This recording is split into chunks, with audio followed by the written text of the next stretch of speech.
I have speaker notes. Okay. Should I start? Okay, I wanted to say happy birthday, Dylan. Thank you for inviting me. I feel so included. um, I feel like a lot of people expected me to do something musical, and people were asking me about it because I studied music in college. But I feel like I'm bombarded by so many musical terms and theories that it just gave me a lot of anxiety. So I just chose to do a Coraline analysis because I feel like this movie has so many theories and so many deep messages. And Tim Burton also said that everything there is intentional. There's nothing there that he didn't think of thoroughly. So here's my analysis of Coraline's life through her lenses or her button eyes.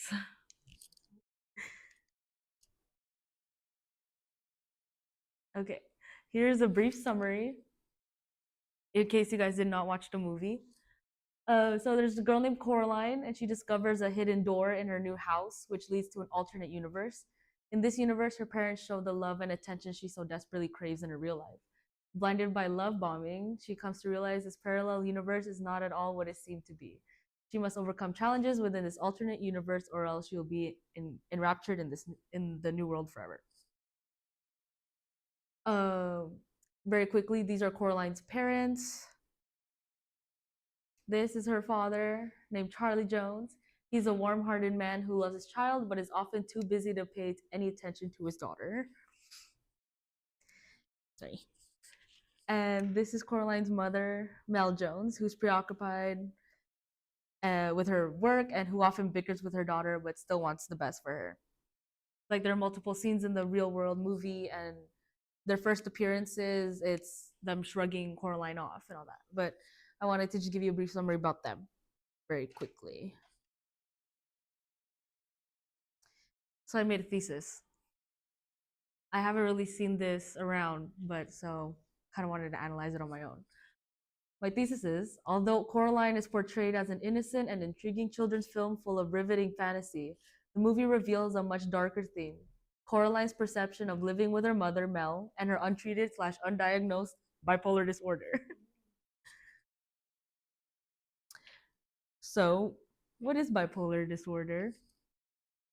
Bipolar disorder, also known as and formerly known as manic depressive disorder, is a mental illness that causes unusual shifts in a person's mood, energy, activity levels, and concentration. These shifts can make it difficult to carry out day to day tasks. This is a quote that I got from the National Institute of Mental Health. These moods range from periods of extremely up, elated, irritable, or energized behavior known as manic episodes to very down, sad, indifferent, or hopeless periods known as depressive episodes. There are three types, but they're all categorized the same way. The way that they're broken down is just the severity of it. So that's basically what it is. Okay, a continuation on Coraline's parents. This is Charlie.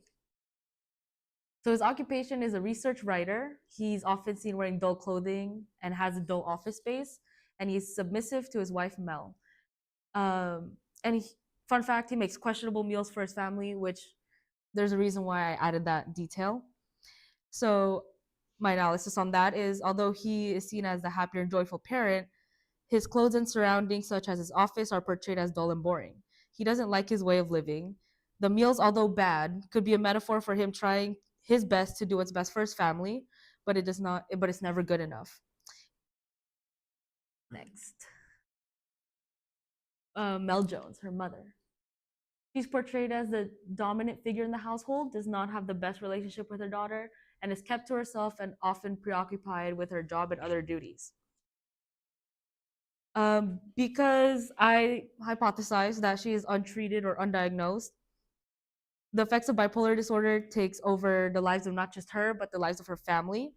Mel is bossy to Charlie, and Charlie just ignores the comments and walks away from her, kind of like accepting his fate that he has to live with that. Um, and there are times Coraline will explain to her mom, "Oh, I had this dream. Oh my god, it was so fun." And Mel would just say, "That's great," and just kind of like shove her away. So That's her. That's Mel Jones in the real world, which is also the portrayal of the depressive episode of Mel. Comparing and contrasting. The other world. This is the alternate universe which Coraline discovers with the door. So this is Coraline's other mother, also known as Bedlam. Coraline's mother is a complete 180 from Coraline's real mother, Mel. She does everything in her power to give Coraline everything she wants, such as YB, a kid on the block, being mute, because in the real life, he doesn't shut up. And that's what Coraline always says, like, hey, shut up. So she is what I hypothesize as the manic episodes of the mother. That's like her, that's how they're portraying it in the movie. She's erratic, fun, enthusiastic, and caters to Coraline. Um, Her parents are certainly interested in the interests such as playing in the rain and having fun. Um, yeah.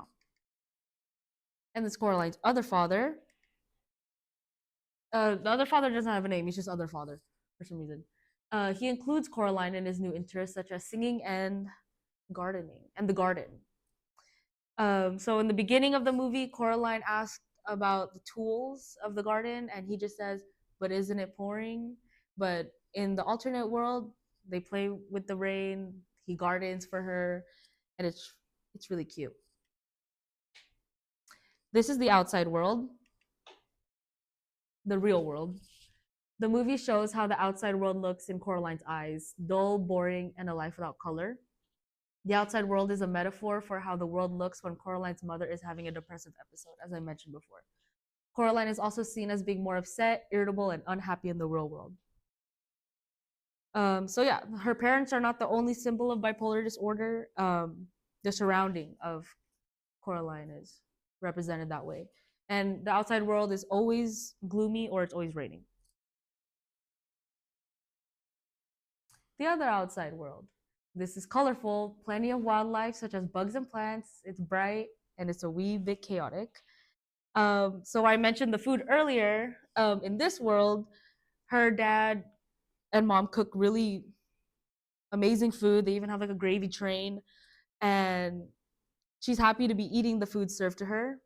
That's like a metaphor for the manic episodes Coraline's mom has, since manic episodes are usually filled with high moods, energy, and spontaneous moments. This is Coral. Another symbol is Coraline's room in the real world. It's lifeless, has no decorations, no color. It's boring. And fun fact: there's no mirror. What did I do? What happened? Oh, there's no mirror. There's no mirror anywhere. However, in the other world, it's colorful, bright, and there is a mirror. And I used this little detail to make an analysis that Coraline probably likes to see, probably likes who she sees more in the mirror when she's having a good time with her mom during a manic episode. This is the outside world, the continuation. There's a little detail of the movie. Coraline asks her mom for colorful gloves, but her mom proceeds to tell her to put it back. And she says, "But mom, the whole school is going to be wearing boring gray clothes." And I analyze that as Coraline seeking a little bit of joy during a depressive episode of her mother's. She's still trying to find some color.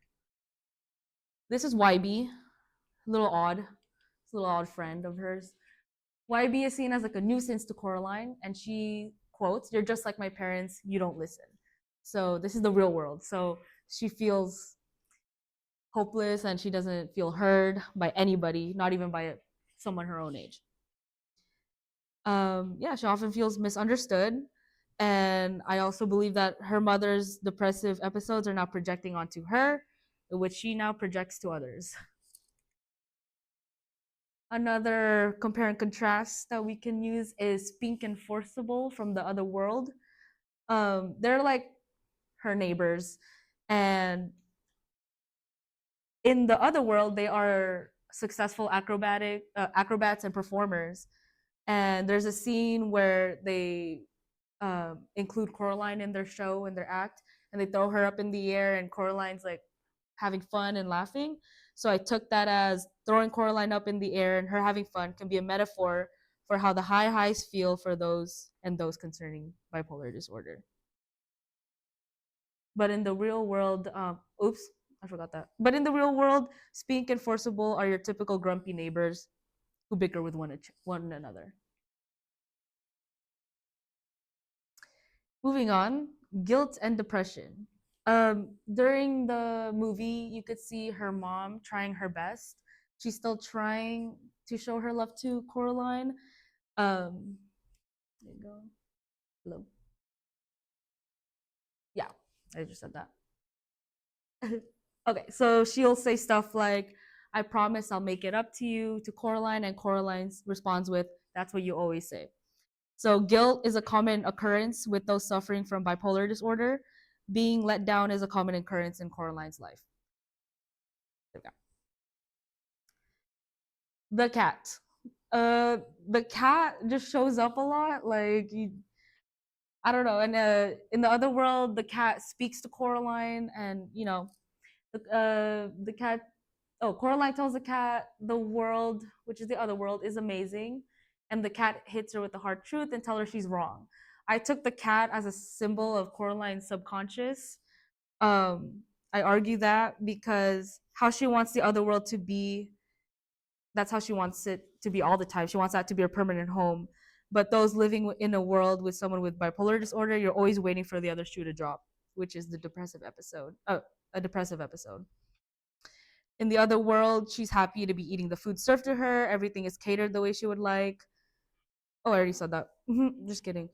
Um, the cat also tells Coraline that the other mother might not even love her, but she wants to love her, which is like the hard truth Coraline had to face. Selfishness is seen in those with bipolar disorder and doesn't, and many people don't think of the consequences that they project onto others. And I think that the cat is her subconscious because deep down Coraline knows that, but she's still hoping for the best. In a predicament. Even though Coraline has the most fun, is herself, and enjoys her time with her family during a manic episode or at the other world, it sadly doesn't last. Coraline learns that the good relationship she has with her parents are only temporary.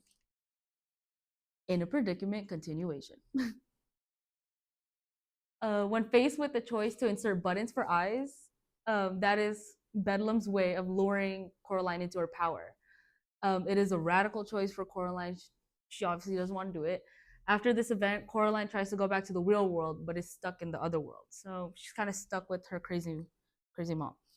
So those suffering with manic episodes often make choices that seem crazy and sometimes become infuriated when a person or persons don't want to participate in their choices and activities.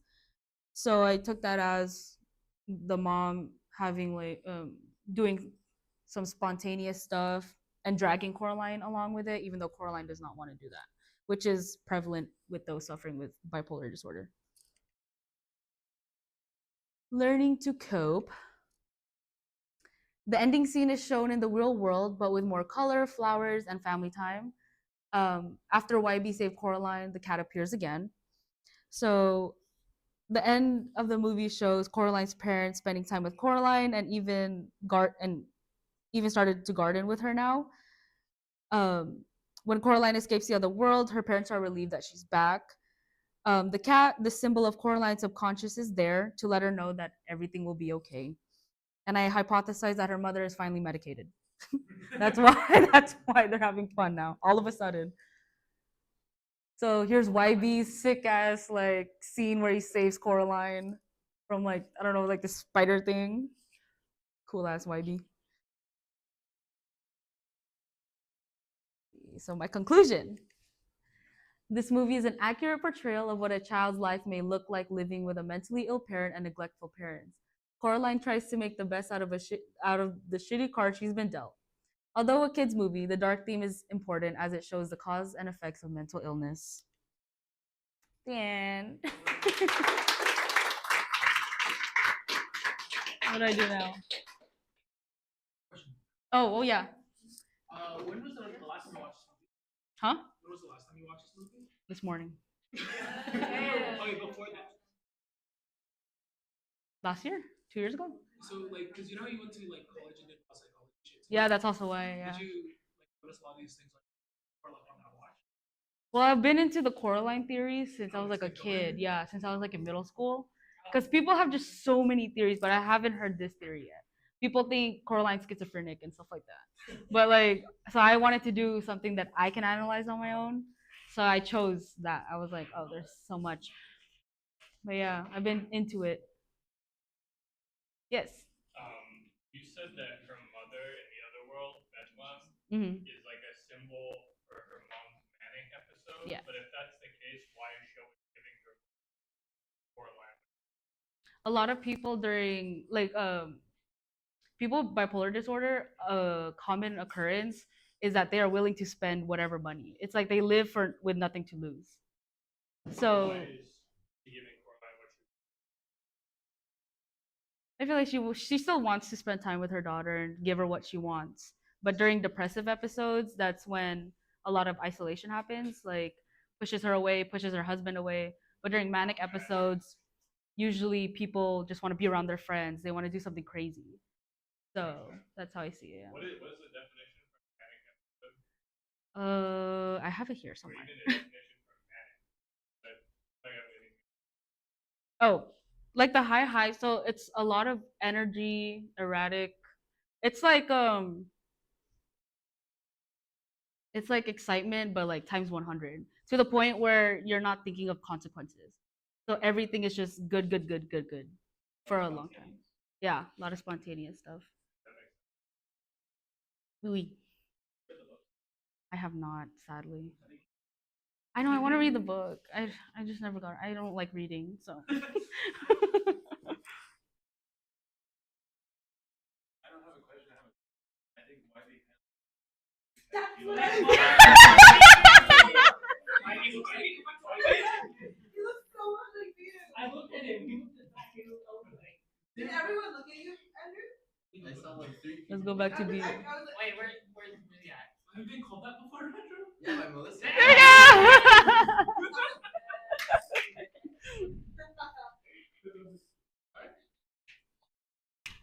Okay.